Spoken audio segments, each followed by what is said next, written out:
Salut les gars, c'est Ulysse de Calm Down et aujourd'hui on a l'immense plaisir et honneur de recevoir Sébastien Loeuf Caporal. Donc Sébastien Loeuf, c'est vraiment pas n'importe qui, on est sur un pionnier du MMA en France, pionnier des sports de combat. Il a fait plein de combats de pancrace, de Muay Thai. C'est le speaker du COF actuellement, c'est le speaker de plein d'autres événements. Il est très actif, c'est un acteur indissociable des sports de combat et de l'essor des sports de combat et du MMA en France aujourd'hui. Il nous fait l'immense honneur de se dégager un petit peu de temps sur son planning très chargé pour parler avec nous. C'est une super interview qui vous est offerte par Calm Down. Allez, c'est parti.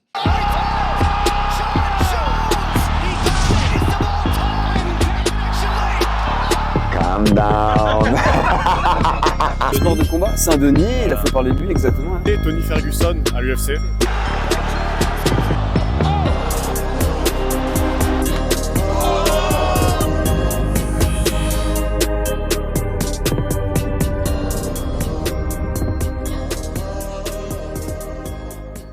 Écoute, merci Sébastien déjà de prendre un peu de temps pour cette interview avec Calm Down. Du coup, merci avec beaucoup. Plaisir. On t'avait rencontré avec Rachem, mon collègue, au COF 10, du coup à Clermont-Ferrand, on avait pu s'entretenir un peu avec toi. T'avais gentiment accepté d'interviewer avec nous. Déjà merci. Qu'est-ce que tu peux nous dire un petit peu sur ton actu là tout de suite aujourd'hui? L'actu tout de suite, le dernier COF s'est terminé la semaine dernière, enfin samedi, ce week-end. Là, en ce moment, je suis toujours chez Sport en France pour l'émission MMA Chill and Fight. On tourne tous les jeudis, c'est diffusé le vendredi. Samedi, je vais speaker à Avignon, l'Ultimate Bushido Championship, organisé par les frères Schiavo. Okay. Et après, il n'y a plus d'événements pendant les fêtes. Enfin si, je te dis une bêtise, demain, c'est moi qui anime la conférence de presse du KSW. Ah, rien que ça. Voilà. Alors, ça sera pas moi le speaker, parce qu'ils ont leur speaker, bien évidemment, le KSW. Mais donc, du coup, ils m'ont contacté pour faire la conférence de presse. Ouais, ils la font en anglais, la conférence de presse. Et puis après, non, en français. Et puis, du coup, après, je suis tranquille pendant les fêtes. Et on reprend le 9 janvier l'émission MMA Chill and Fight. Et après, les galas s'enchaînent, il y en a un par semaine. Ok, bah ça va. Jusqu'en juin.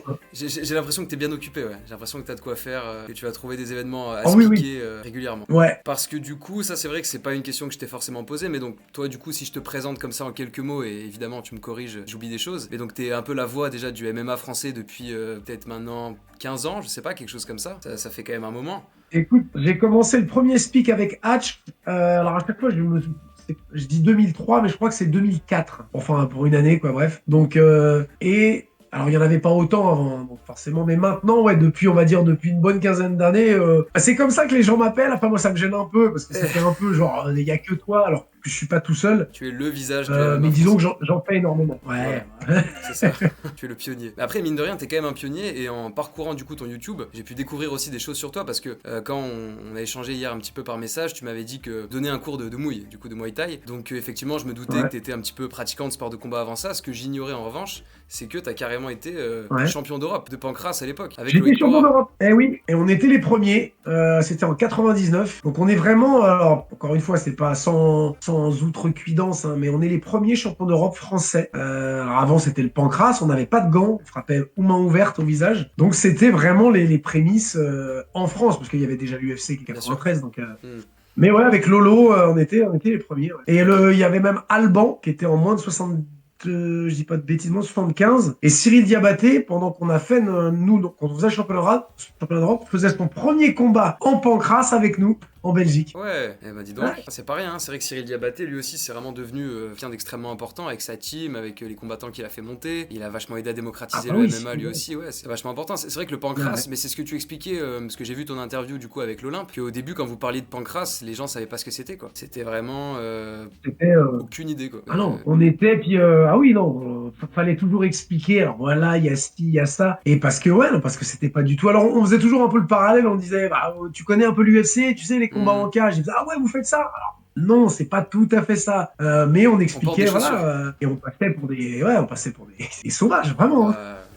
C'est vrai que c'est quand même dingue de se dire à quel point ça s'est démocratisé. Enfin, tu vois, moi je t'avais dit quand on s'est rencontrés, mais du coup je t'ai découvert sur RTL 9 à l'époque, quand tu commentais le Bellator, du coup, avec Vincent Parisi. Et c'est vrai que c'est dingue parce que c'était encore une époque où le MMA c'était vraiment hyper underground, et honnêtement, on n'était que quelques-uns dans la cour de récré à en parler, tu vois. Et c'était vraiment, cette image assez bourrine et assez. Tu vois, c'était pas du tout classe, c'était pas du tout à la mode. Il y avait rien de hypé. Et maintenant, depuis les Doumbé, les machins, les UFC en France, tout a changé, c'est dingue. C'est devenu un sport, tendance de par la médiatisation qui commence forcément à prendre une sacrée ampleur. Avec effectivement, Doumbé a été un peu ce déclencheur. Moi, ça me gêne un peu parce que Doumbé est un très bon combattant de kickboxing. Pour moi, c'est une référence. Mais en MMA, je suis désolé, pour le moment, Doumbé, ça reste un combattant pour moi qui a tout à prouver. Mais il a eu ce truc de mettre le MMA en avant. Mais il n'y a pas que lui.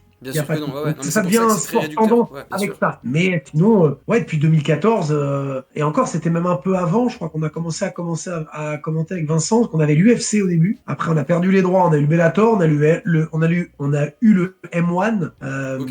Et puis, il y avait, RMC s'est un peu mis dans la boucle avec de la diffusion également. Mais c'était pas encore ce qu'est maintenant le MMA avec cette médiatisation bien folle. Il y en a sur l'équipe 21 le samedi soir, Sport en France, on a diffusé, RMC Sport, c'est bien, tant mieux. Ouais. Faut que ça continue. Bien sûr. Bah, de toute façon, je pense que c'est en très bonne voie. Hein. Tu vois qu'il y a de plus en plus de personnes qui s'inscrivent, des gens qui viennent de tout milieu, c'est aussi ça. Je pense maintenant, ce qui a permis au MMA d'être vraiment démocratisé, c'est que ça sort en fait côté un peu ghetto, un peu les jeunes, un peu les bagarreurs. Maintenant, c'est des mères de famille, des gens comme ça qui avant ne mettaient jamais les pieds dans une salle de sport de combat et maintenant se mettent à faire ça, tu vois. Et comme si c'était, je sais pas, le karaté d'avant, comme si c'était. C'est ça en fait, c'est un passage de flambeau. Et comme tu le disais aussi justement dans une de tes interviews, du coup, avec le fameux média Olympe, effectivement, il y a un peu avant c'était le karaté, après c'est devenu un peu le Muay Thai, et maintenant c'est le MMA. On est toujours dans des évolutions. Et aujourd'hui, on est vraiment vers ce côté sport de combat bien démocratisé, plus qu'arts martiaux vraiment. Bah, effectivement, c'est la lignée, on continue cette évolution. Maintenant, j'espère, et je le souhaite de tout cœur que le MMA va perdurer, mais j'ai un peu je mets un peu de parenthèse parce que je me dis que le Muay Thai, pareil, dans les années, à l'époque du tournoi de Bercy, pendant les 50 000 à Bercy, on s'est dit, ça y est, le Muay Thai, ça va prendre une ampleur de dingue. Et puis, force est de constater que, le soufflet est vite redescendu. J'ai pas envie que ça fasse la même chose avec le MMA. J'espère que ça va pas être éphémère. Je ne pense pas. La légalisation était attendue par de nombreuses personnes. Mais maintenant qu'elle a eu lieu, cette légalisation, est-ce qu'on va pas être en recherche d'autre chose parce que ça va devenir finalement, ouais, le MMA, oui, bon, voilà. Là, non, parce qu'il y a tous ces orgas qui naissent, parce qu'il y a une, comme on dit maintenant, il y a une hype. Ça. Espérons que ça dure. Je le souhaite de tout cœur. Maintenant, j'attends de voir. Après, si jamais le MMA est dépassé par un autre sport, ça pourrait être quoi? Parce que t'as les trucs un peu absurdes, tu sais, à la russe, avec des combats dans des cabines téléphoniques, tu sais, le car jujitsu, enfin, des trucs à la con, mais tu vois, c'est quand même un sport qui maintenant devient un peu noble, tu vois, et je veux dire, ouais, je sais pas trop, toi, tu penses qu'il pourrait peut-être y avoir quelque chose qui va détrôner le MMA comme truc un peu d'adrénaline, un peu puissant? Qu'est-ce que ça pourrait être? Alors, ce que ça pourrait, je ne sais pas. Après, je crois pas du tout au truc dans les cabines téléphoniques, je crois pas au concours de tarte dans la tronche, j'y crois pas 2 secondes. Mais si on tourne quelques années en arrière, qui aurait cru un jour qu'il y aurait du MMA, un sport de combat dans une cage? Personne. Donc, ça se trouve, je dis une bêtise, dans 20 ans, va y avoir un truc complètement dingue qui sera, oh, mais non, ça va être... Et puis qui sera démocratisé. Pourquoi pas? Mais là, je parle vraiment au futur, peut-être dans 20 ans. Pour le moment, le MMA, c'est pas impossible. Après tout, j'espère seulement que le MMA va continuer à faire le, pas le buzz, je cherche mes mots, va perdurer dans le temps. Ça va continuer à nous sortir de très bons combattants. On est une nation de combattants. On est une nation de sport de combat et d'arts martiaux. Donc, ce qui serait logique, c'est que ça continue et que ça devienne pas le sport number one. Je crois que le foot ne sera jamais détrôné, mais dans le top 5, au moins. Non, mais c'est pas impossible. Tu regardes même le Brésil, il me semble que le MMA c'est le numéro 2 là-bas. Donc, tu vois, un grand pays comme le Brésil, ils ont foot en 1, ils ont 2 en MMA. On pourrait peut-être faire pareil. Moi, ça me paraît atteignable. Ah, mais ça serait bien. Même si j'aimerais bien que la boxe style, le Muay Thai revienne un petit peu. Ouais, parce que du coup, toi t'es plus vraiment un amoureux un peu du pied-point, vu de ton expérience, tout ça, c'est plus le pied-point qui t'a un peu formé à l'amour des sports de combat peut-être, donc t'es un peu plus là-dedans. Moi j'ai commencé, j'avais 13 ans, j'ai commencé, 4 ans et demi, 5 ans par le judo comme tout le monde, hein, mais après vraiment à m'intéresser à un sport de combat, j'avais 13 ans au full contact, je suis très vite passé au kickboxing. Et très rapidement au Muay Thai. Le Muay Thai, pour moi, c'est ma passion. C'est le sport number one. Je le mets devant le MMA. Parce que, là, je parle pour moi. Ah oui, pour moi, c'est la boxe la plus dure. Oui. C'est la boxe la plus dure. Le MMA, tu peux gagner sans avoir mal. En Muay Thai, même quand tu gagnes, t'as mal. C'est très difficile. Ça a l'air extrêmement difficile. Mais difficile. voilà, c'est personnel. c'est personnel. Bien sûr. Mais j'adore le MMA aussi. Et du coup, t'aimes également. aussi le jiu-jitsu Mais le brésilien, Muay Thai reste. t'aimes un peu le grappling, t'as pratiqué un peu le grappling, t'as une expérience là-dedans ou Alors, j'ai une expérience en grappling, mais elle remonte à très longtemps. Moi, j'ai fait quand je suis arrivé en France en 98, 99, fin 98, je me suis entraîné. Donc, j'ai été au Kajin Club et j'ai pris les cours de Guillaume Kerner, à l'époque, donc en Muay Thai. Et juste à côté, il y a Loïc qui donnait des cours de pancrace. Et il y avait donc ces fameuses phases au sol. J'en avais un petit peu fait quand j'étais en Italie, mais c'était les balbutiements. Mais à l'époque, on n'était pas aussi technique. Au sol, on était des bourrins. Ouais. Moi, je vois, j'ai des petits jeunes à la salle. C'est des jeunes qui viennent en mouet, mais qui font un peu de jiu-jitsu. Quand on fait du sol, bah, ils me plient en quatre, hein, parce que c'est très technique. Moi, j'étais bourrin, donc c'était 3 positions, on frappait, enfin, main ouverte. Voilà, à part un jujigatame, un kaku, les clés de cheville, clés de genoux, voilà. Mais maintenant, Oui, bien sûr. ça a trop évolué. Puis, mais ouais, j'ai un peu de sol, mais vraiment, vraiment un peu. Alors qu'en striking, c'est différent. Bah, c'est vrai que c'est des univers. Enfin, à la base, quand même, c'est ça qui est dingue aussi, c'est de se dire que c'est des univers tellement différents, tu vois. Et comme tu dis, le Muay Thai, il y a ce côté vraiment dur où tu fais un sport où tu sais que tu vas avoir mal, tu sais que tu vas faire mal à l'autre, tu sais. Alors qu'effectivement, tu vois, moi qui pratique le JJB et le grappling intensément, c'est vrai que bon, j'ai un peu ce côté aussi où tu sais, je sais que je vais me faire mal et que je vais un peu faire mal à l'autre, tu vois, le takedown, le machin. Mais je peux aussi choisir de vraiment pas faire mal et d'y aller doucement, progressivement. Alors que dans un combat de Muay Thai, t'es obligé de rentrer, quoi. T'es obligé de foncer, quoi.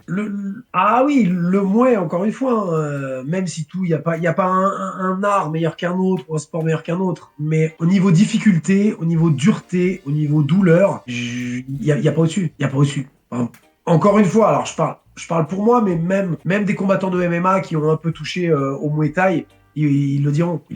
Mais bien sûr, ça fait, voilà. Mais quelle beauté ce sport, la boxe des 8 membres. Quelle beauté, c'est magnifique. Moi, je suis vraiment passionné de Muay. Et c'est ok, très bien. Bah du coup, par rapport à ça, je pense que je cerne bien effectivement ce que tu peux aimer. Donc ouais, le côté vraiment dépassement de soi, la beauté peut-être des coups aussi. Tu sais, d'une certaine manière, c'est une danse, les sports de combat, c'est une danse. Mais j'ai vu, enfin, je te dis ça parce que du coup, j'ai quand même un peu préparé l'interview. Mais t'es pas seulement speaker, bon, t'es quand même un homme un peu à de très nombreuses casquettes. Mais t'es aussi un grand amateur de reggae. T'as notamment fait de la musique reggae. Est-ce que tu peux nous parler de ça? Alors, grand amateur de reggae.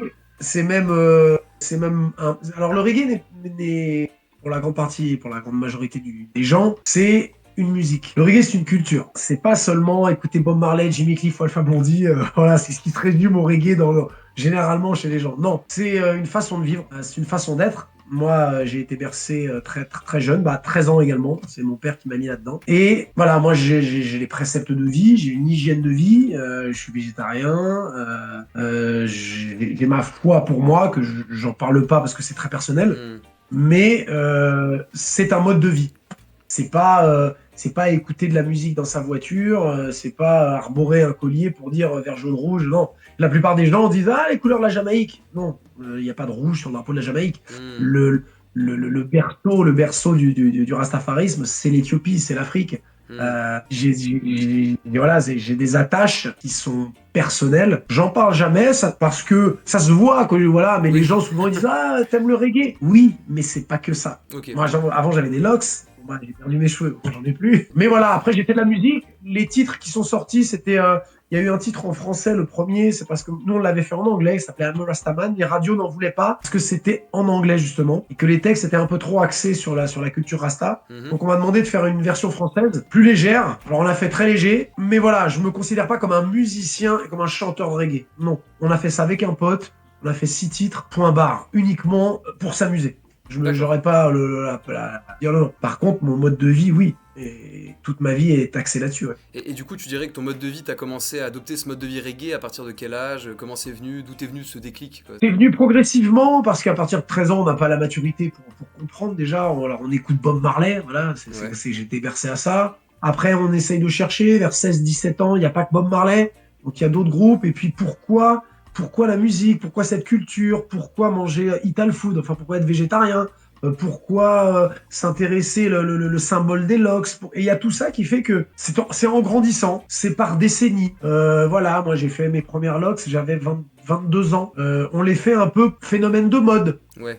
Voilà, on les fait, mais pourquoi on les fait en fait? Ça a une signification. Donc voilà, j'étudiais, je me dis pourquoi le livre saint, pourquoi tout ça en fait? Il n'y a pas la maturité à 22 ans. Bien sûr. On suit un peu le groupe, on suit un peu ce truc. Alors j'allais dans les communautés, je vivais aux Antilles. Donc, et puis après, on apprend, on prend de l'âge, on rencontre des gens, des personnes. Et puis après, on se fait sa propre idée. C'est comme ça que naît n'importe quelle foi d'ailleurs, hein, que ce soit dans les trois grandes religions. Chacun se fait son propre truc. Et puis, je me suis fait mon idée, je vis ma foi comme je l'entends, sans faire du prosélytisme. Ouais. Et j'ai un mode de vie qui me convient parfaitement. Je suis bien. Mes enfants ne sont pas végétariens, n'ont pas cette religion. Ma femme non plus. C'est personnel. Ok. Voilà. Bah, je voulais savoir parce que c'est vrai que j'étais très curieux, tu vois, je me disais c'est quand même pas tous les jours que personne qui semble arborer ce style de vie et cette passion, c'est quand même assez c'est rare. Enfin, je sais pas si toi tu vois beaucoup de gens comme ça des fois dans la rue. Après moi c'est vrai que c'est assez rare, tu vois, donc c'est un truc qui m'avait interpellé. Bah on a l'image du Rasta sale, punk à chien, qui va dans les manies. C'est tous ces fumeurs de shit, c'est tous ces stéréotypes en C'est fait ça. qui collent à la peau, Bah ouais. alors que c'est pas ça, c'est pas ça. Alors déjà on me dit ouais mais un Rasta sans locks, Hmm. bah ça s'appelle déjà ça a un nom, ça s'appelle Komsam, mais c'est juste que quand tu perds tes cheveux, je vais Bah, pas me coller des bah locks. oui, bah oui, bah oui. Il y a un moment, il faut être. Bah voilà. Et puis, c'est un mode de vie. Il y a pas mal de communautés. Moi, je suis dans une communauté à Paris, une communauté Rasta. Voilà, il y a tout type de personnes, toutes les couleurs, tous les sexes, toutes les catégories socio-professionnelles. Ok.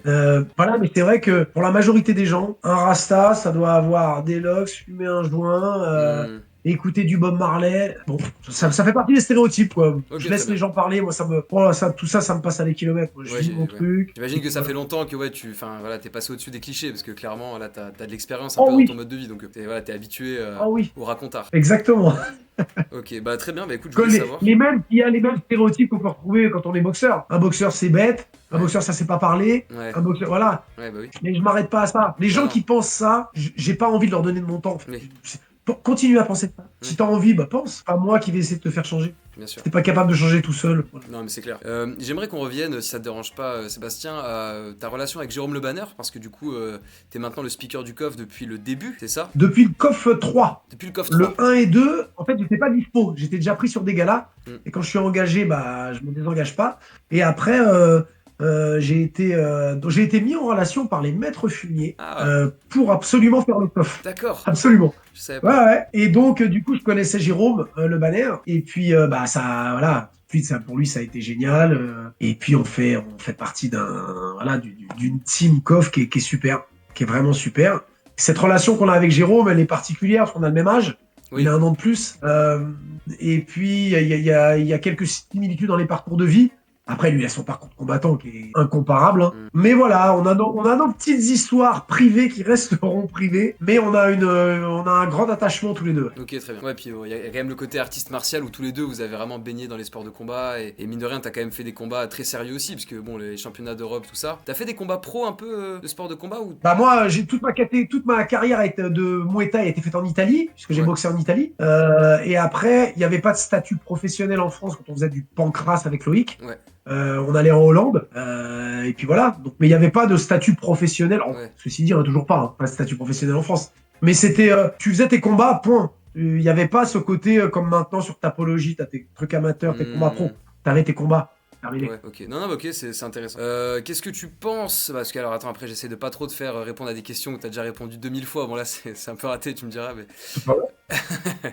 Mais non, et du coup, c'est qui, par exemple, tes combattants MMA préférés du moment? Ceux que tu suis, ceux que t'attends au tournant, c'est qui un peu? Alors, alors, en France, j'ai un combattant que j'aime beaucoup, mais parce qu'il a une histoire singulière et que je l'ai connu quand il est arrivé. La première fois qu'il a combattu en France, c'est Michael Aljarouj, Ah. de la Old School Academy. Hmm. Ouais, Michael, Belle je histoire, connaissais très bien Gaëtan à l'époque, parce que Gaëtan combattait aussi. Et je me souviens, à haute tension, Jean-Marie Merchet m'avait dit, Seb, viens t'entraîner, viens boxer. Il y a un gars qui a une boxe atypique, c'est chiant, viens en striking. Et j'avais mis les gants avec comment avec Gaëtan Hurtel, qui est le coach de la School Academy. Et un jour, il m'a dit, il était passé coach, il m'a dit, j'ai un gars, il a une histoire, il vient de Syrie, c'est un truc de fou.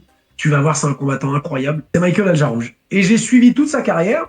Je l'ai expliqué plein de fois. Je l'ai eu dans l'émission MMA Chien Fight il n'y a pas longtemps. Voilà, j'aime beaucoup le personnage, que ça soit en tant que combattant, mais également humainement. Après, dans le roster international de n'importe quel team, j'ai pas un mec où je vais dire, lui, je l'adore. Parce que je trouve que à chaque fois que je regarde un combat, je m'intéresse plus à la partie, je regarde, lui, il est fort, lui, il est technique, lui, j'aime bien son striking. Mais j'ai pas un gars où je me dis, lui, c'est mon préféré. Voilà. T'es pas J'ai une pas, groupie, ouais. Non, j'ai pas. Il y a des combattants que j'aime beaucoup. Hein, mais je vais pas dire, oh, lui, c'est celui que je préfère. Ok. Non. Mais en tout cas, J'ai non, pas. Ok. Alors j'aime bien ce Ouais. choix de Mickaël Adjarouj. Moi j'avais vu aussi la vidéo, je crois que c'était sur Brut, où il parlait justement de son parcours en Syrie, me semble-t-il. Enfin, c'était en Syrie, c'est ça? Ouais, c'est ça. Et ouais, c'est Ouais. vrai que c'est quand même des histoires assez folles qu'il peut te raconter, où il a cru mourir dans une camionnette, ce genre de choses. Et c'est vrai que c'est des trucs très touchants. Et tu vois qu'il est extrêmement humble, qu'il demande la nationalité française, qu'il veut représenter la France, mais qu'il l'a pas. Enfin, là, j'ai vu que ça a pas mal tourné récemment sur les réseaux, et c'est vrai que c'est très touchant. Tu vois que dans la cage, c'est un vrai monstre, tu vois qu'à côté, prend la parole, il a une histoire, qui veut représenter nos couleurs et tout. Enfin, c'est beau, tu vois, on est obligé d'être touché parce que le côté humain, Ah ouais. oui, oui.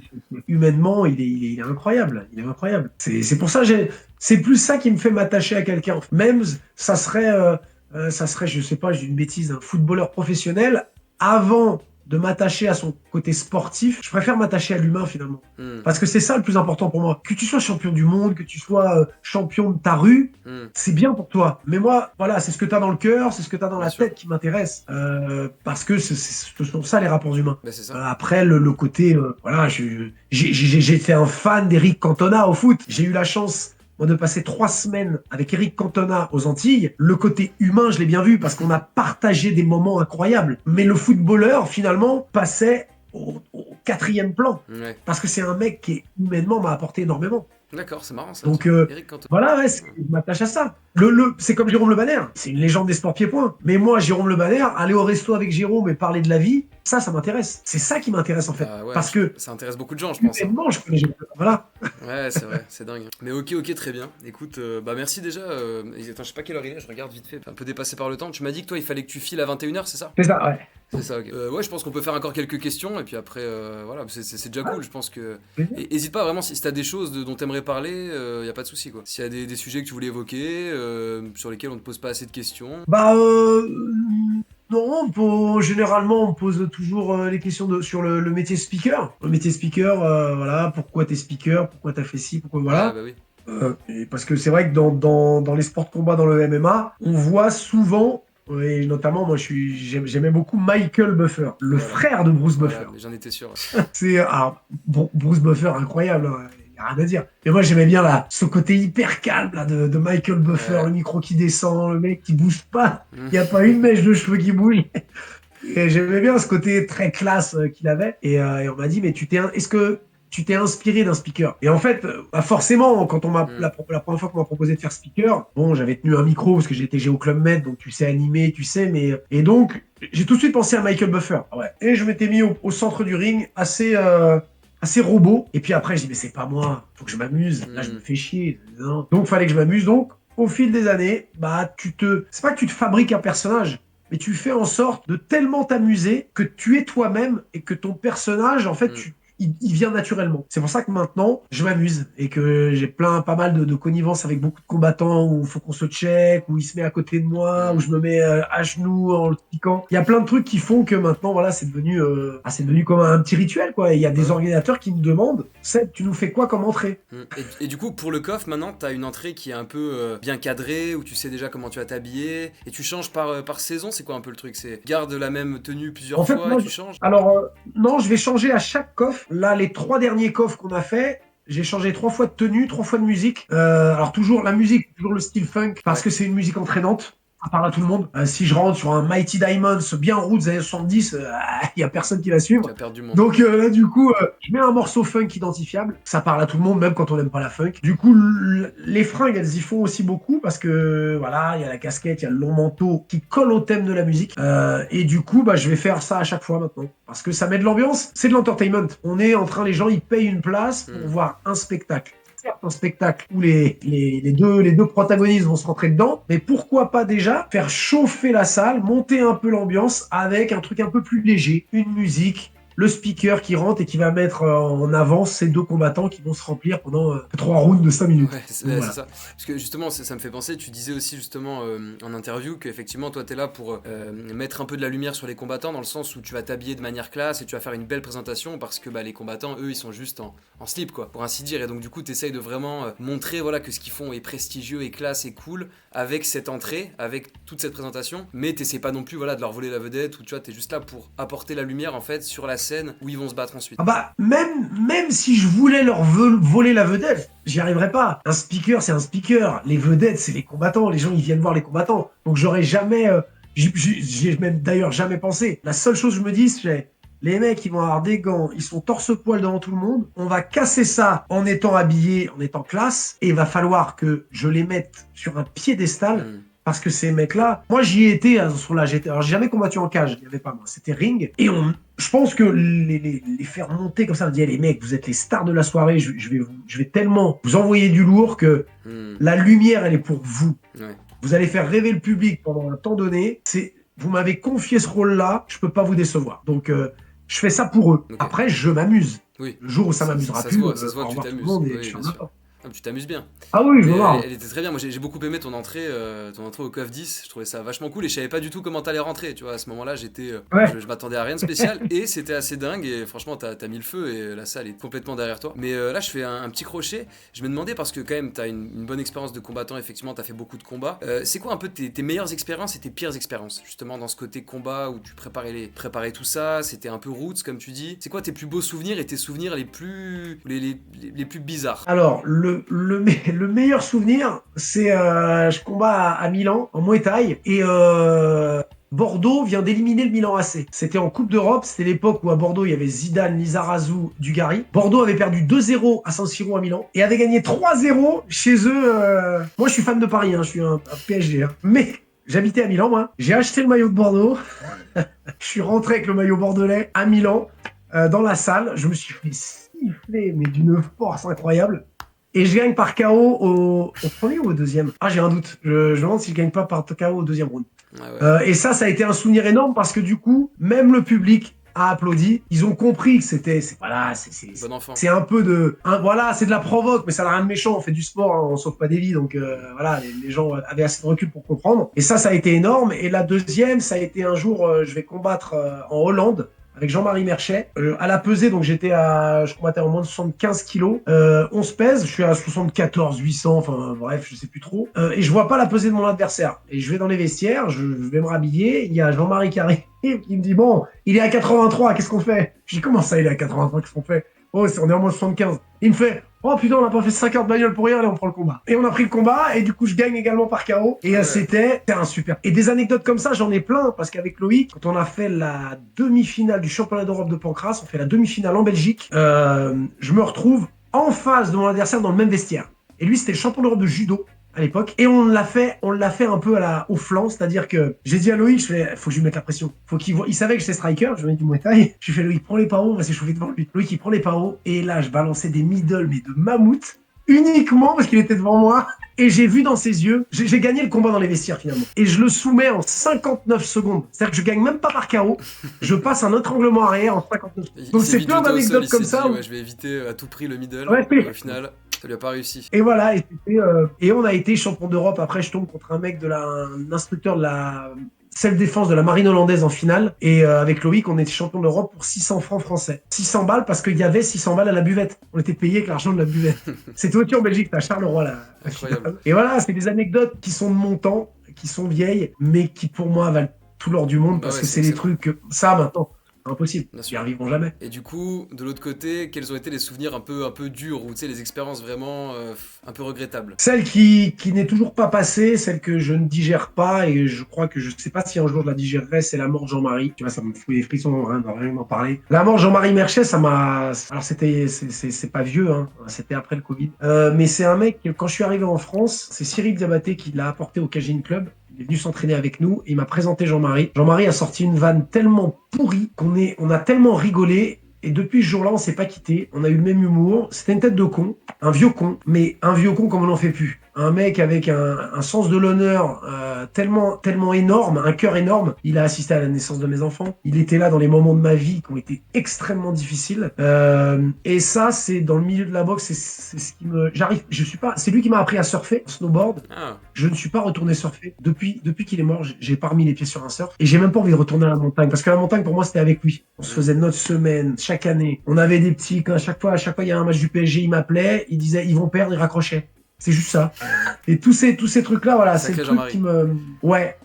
Après, en souvenir de boxeur, j'ai pas de trucs qui m'ont perturbé, non. Une défaite que t'as mal digérée, un truc comme ça, où tu t'es fait voler, Alors, j'ai eu un la combat chance. mal préparé. J'ai eu la chance en 34 combats de ne pas connaître la défaite. J'ai eu un nul où je méritais de perdre parce que je pensais que j'avais perdu le combat. Ça a été un draw. Je méritais la défaite, mais j'ai pas connu la défaite. Bravo. Mais j'ai même pas dans tout ce qui touche la boxe, ce mauvais souvenir, c'est ça. Et j'arrive pas à en trouver d'autres parce que celui-là, il devrait encore être là. Ouais, il est mort jeune, il avait 68 piges, on meurt pas à ce temps-là, ça meurt pas à cet âge-là. Voilà, c'est ça. Et j'ai failli, c'est marrant, hein, j'ai failli arrêter de donner des cours, j'ai failli arrêter des speakers, parce que pour moi, tout ce milieu-là, c'est rattaché à Jean-Marie. Et sans lui, mais il y a cette petite voix, à chaque fois, qui m'aurait dit, arrête de me casser les couilles, c'est pas parce que je suis mort que tu dois arrêter. Continue, fais-le au moins pour moi. Donc j'ai cette voix dans la tête. C'est ça qui. D'accord. Et quand je monte dans une cage, je pense à Jean-Marie. Alors que il n'a pas été mon coach enfin, il était dans mon coin pour le championnat d'Europe avec Loïc quand même. Mais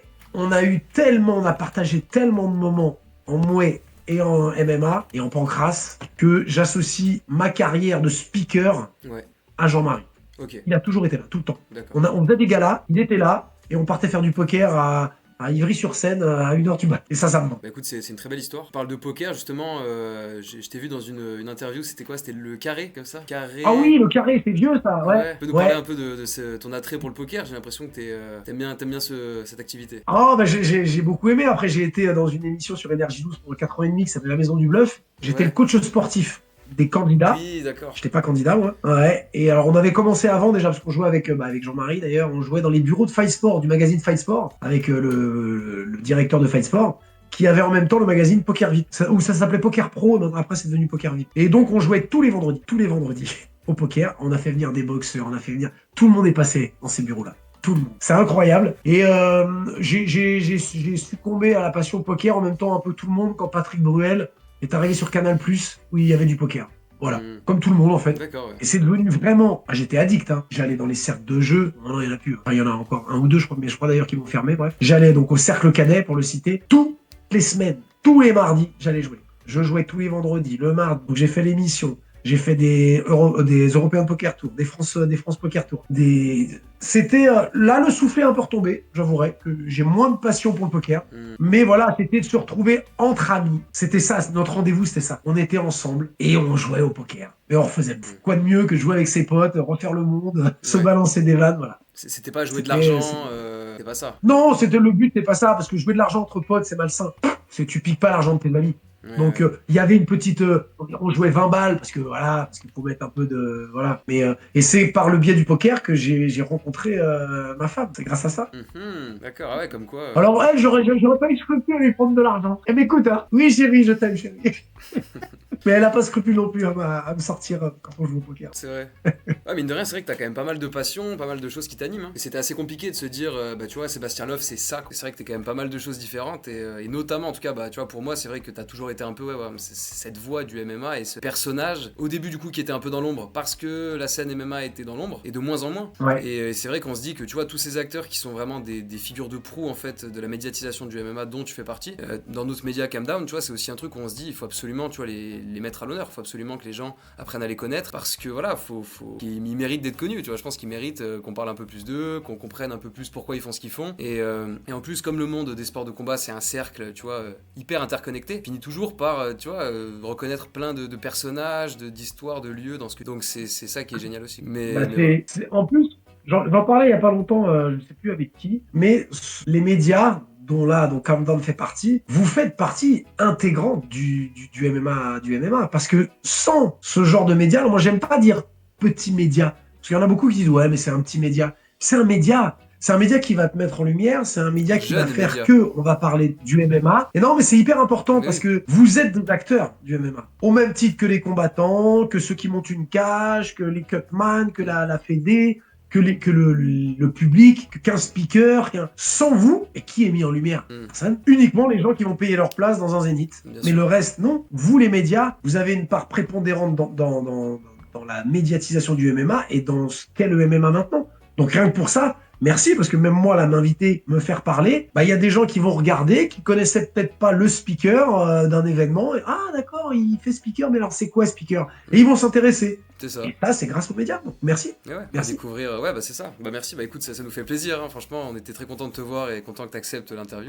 Qu'est-ce qu'on peut te souhaiter pour l'avenir proche, du coup, Sébastien? Ce qu'on peut me souhaiter, c'est que tous les gens que j'aime soient en bonne santé et que le MMA continue son essor, qui est plein de galas, que je puisse toujours m'amuser en se piquant. Et voilà, des choses, vraiment, ça c'est les parties, les trucs un peu bateaux, mais voilà, que tout le monde puisse au moins en vivre, tous les acteurs du MMA, vivre du MMA, parce que ça devient quelque chose de très important dans le paysage français. Et puis que voilà, c'est un peu bébête, mais Bah c'est déjà bien. à titre C'est personnel, déjà super. moi ça va que mes enfants, que ma femme aille bien et les gens que j'aime aillent bien. Voilà, à titre personnel, tant que je suis là, c'est que tout va bien. Bah écoute, le message est passé. Merci beaucoup, Sébastien. Bah, de toute façon, on espère te revoir très prochainement au COF ou ailleurs. Il n'est pas qu'au COF. Ah bah écoute, Eh, dès parfait. samedi à Avignon. Samedi à Avignon. Et dès Voilà. demain à la conférence de presse Du KSW, que je regarderai avec grand intérêt. Écoute, bah vas-y, merci beaucoup pour tout, en tout cas, c'est très gentil, j'ai beaucoup aimé apprendre à te connaître là-dessus, voilà, c'est génial, et en plus, pour mon côté perso, c'est vrai que je me suis dit déjà quand je te regardais il y a 10 ans, ça ce serait cool un jour de le rencontrer, un jour de, tu vois, je me disais déjà ça, donc c'est ça de gagner à titre personnel. Donc ouais, non, parce que c'est vrai, tu sais, t'avais quand même un peu une aura déjà à l'époque, et je me rappelle, bon, Vincent Parisi, c'est vrai que je le sentais peut-être un petit peu moins à l'aise avec le taf vraiment de commentateur, je me disais, ah, j'aime bien Sébastien, il est un peu plus peut-être technique, tu vois, quand il parle des trucs, et je trouvais que vous complétiez très bien, et tu vois, je me disais, ah, c'est cool, et voilà, et en plus, tu sais, moi j'ai pu notamment commenter le Kingdom, donc tu sais, c'est l'événement à Grenoble, on a fait un deuxième événement, on va en faire un troisième, c'est une organisation montante aussi. Oui, ils m'ont demandé, ils m'ont contacté. T'as contacté? Ah, mais il faut absolument que tu viennes expliquer, t'as plus le choix maintenant. Ah, ça sera avec grand plaisir. Ah bah génial. Mais ouais, non, c'est vrai, tu sais, j'ai pu commenter, et c'est vrai que je me dis, tout ce monde un peu du commentary, du speak, de tout ça, c'est vraiment un truc de passionné. Tu vois, moi je suis passionné par le MMA, t'es passionné par les sports de combat, le MMA, le Muay Thai, plein de trucs, et c'est trop bien de pouvoir donner de la voix en fait, et tu vois, c'est une chance. Eh ben, un de ces quatre, faudrait qu'on se commente un truc ensemble. Tu vois, ça serait génial. Faut absolument qu'on fasse ça. Putain, ce serait un véritable honneur et un plaisir fou. Donc ouais, avec plaisir. Bah écoute, merci beaucoup Sébastien. Je te souhaite une très bonne soirée. Merci à toi. Merci beaucoup et également. À très bientôt. Merci. Force à toi. À très bientôt. Ciao. Car